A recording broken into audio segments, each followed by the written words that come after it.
ඇත්තම කිව්වොත් night shift එක දැන් තමයි ළමයි ඉවර කරේ මගේ. කියන්නේ සෝෂල් මීඩියා නයිට් ෂිෆ්ට් එක. ෂිෆ්ට් එක දැන් තමයි ඉවර කරේ.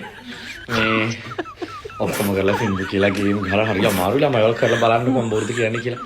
මම එක දිගට ළමයි non stop අනිත් රීල් වශයෙන් කරන්න ගත්තාම ඒවට ලියන ප්‍රමාණයත් වැඩි. ඒකට උත්තර දෙන්නත් අමාරු. අනික මගේ heart beat එකත් වැඩිලා තියෙනවා. සන්තෝෂයෙන් ඉන්නේ මේ දවස් ටිකේ ගොඩාක් සමහර දේවල් එක්ක. ඉතින් මේ පේනවනේ ඇඟ පිහින ගමන් තමයි මේ මේකත් කතා කරේ. නැත්තම් ඒකටත් වෙලාවක් නෑ. ඇත්තම I'm really busy. නිදියන්නත් පැලම පැයට උයා ගන්න ඕනේ. පොඩ්ඩක් එන්නේ දැනුත් මම බලපෑම මුන් දිහා බලලා ඉන්නවා. එයා වඩා ගන්න ඕනේ. ඔක්කොමත් එක්ක තමයි මේක කරේ. ඔයාලට කොහොමද ස්තුතියි.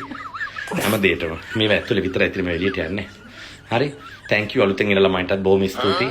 ගොඩක් දේවල් ඉවරයි ඉතින්. යන්න එපා ඉතින් ඉවරුණාට මම දාලා එහෙම ඉන්නේ. ඉස්සරහට හොඳ සීසන් එකක් එනවා. උඹලම හිටපළ. මේකේ ඉන්න බඩු කෑලි ඉන්නවා TikTok එකෙත් නේ උඹලා. ඉන්න මේකෙත් Facebook එකෙනුත් ඉන්නවා. Facebook නම් ගොඩක් අය මම දන්නේ නැහැ කවුද ඉන්නේ කියලා. මේ දෙකේ ඉන්නව ටිකක් දුරට දාන්නවා. ඉස්සරහට හොඳ සීසන් එකක් එනවා girls. කණවැන්දුම් ගන්න ආසෙන් ටික ෆෝලෝවට වරෙල්ලා. තේරුණාද? උඹලා දැන් එපිසෝඩ් වශයෙන් දන්නනේ යන්නේ මොකද්ද කියලා. ආතල් ඉස්සර තමයි හොඳම කැලේ ටික තියෙන්නේ. ඉතින් බලාගෙන ඉන්න තියෙන්නේ. පටහුකයි. රැවුලක් තියදලා. වේසිනේ මම වයසට ගිහලා හුත්තිනේ. ඔව් කෙල්ලනේ බලපියව. හිම තමයි ජීවිතේනේ. ඉතින් අපි වයසට යනවා කෙල්ලනේ. ඔය මොනවා ගාලා පෙන්නගෙන හිටියා. මේ මම කැමරාවක් ගත්තා ළමයි. දැන් ඒකත් අන්බොක්සින් දෝකත් කිම්බ කරන්න ඕනේ. ඒක කරන්න ඕනේ මේ ඔක්කොම කරලා රීල් කරලා දාන්න ඕනේ. Facebook එකේ දාන්න කර කීයක් හරි වගේ රීල් වලින් හම්බෙනවා. බොරු කියන්න ඕනේ නැහැ ඉතින්. නිකන් ලයිව් එකේ පෙන්නලා ලයිව් එකේ මූණ දෙන්නනේ කොහොම කරලා.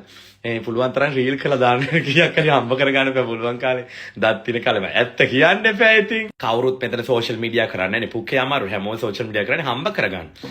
පුකේ කැලේට ජාලේ ඉන්නේ ඩාට රස දෙන්න කියලා කියන්නේ හැමෝම මොනවා හරි කරගන්න ඉතින්. කරගන්නේ මාත් මිනිස්සුනේ ළමයි. මට මොකද මේ රතු කුරුස්සෙන් කන්න බොන්න දෙන්නේ නැහැ. ඉතින් මම රීල් ටික කරලා මගේ වැඩ කරගෙන පුළුවන් විදිහට දාන දෙයක් කරේ. ඒක වැරද්දක්ද? මම බොරු කියන්නේ නැත්තේ. මම බොරු කියන්නේත් නැහැ ළමයි. මම පස්පවුරක් කියනවා.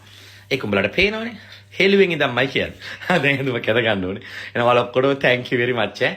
තරහ වෙන්න එපා. මං හැම වෙලේම Instagram එකේ රීල් වල නැහැ කියලා. ඒනට මං කොහේ හරි පේන්නේ ඉන්න. පේන්නේ ඉන්න එකම social media තරුව මමනේ අනේ.